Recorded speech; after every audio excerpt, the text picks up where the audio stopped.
Hello friends, நீங்கள் இங்கே பார்க்குறது எங்கள் வீட்டு தோட்டத்தில் நான் விதை போட்டு வளர்த்துட்டு வர புளிச்சக்கீரை செடி, அதாவது கோங்கூரா செடி, கோங்கூரா கீரை.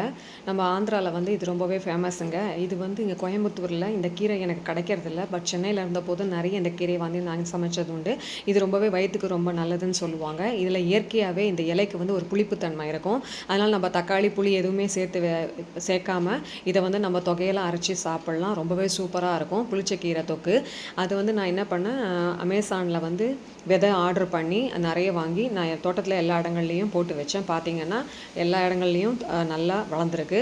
பார்க்கவே ரொம்ப சந்தோஷமாக இருந்தது. இது 2 கலரில் வந்து பூ பூக்குறது. ஒரு 2 டைப் ஆஃப் சீட்ஸ் வந்து நான் வாங்கியிருந்தேன். ஒன்று மஞ்சள் கலரில் பூ பூக்கிறது, இன்னொன்று வந்து பிங்க் கலரில் பூ பூக்கிறது. இப்போ கிட்டத்தட்ட 6 மாதமாக கோயம்புத்தூரில் மான்சூன் சீசன்றதுனால செடி ரொம்பவே தளத்தளன்னு வளர்ந்தது. எல்லோ கலர் பூ பூத்திருந்த கீரையில் நான் நிறைய வாட்டி அறுவடை பண்ணி தொக்குலாம் பண்ணி சாப்பிட்ருக்கேன். நல்லா கட் பண்ணி விட்டுட்டேன். அதில் கொஞ்சம் பூச்சி தாக்கம் இருந்ததுனால நான் அதில் வேப்பாண்ணை அடித்து வச்சுருக்கேன்.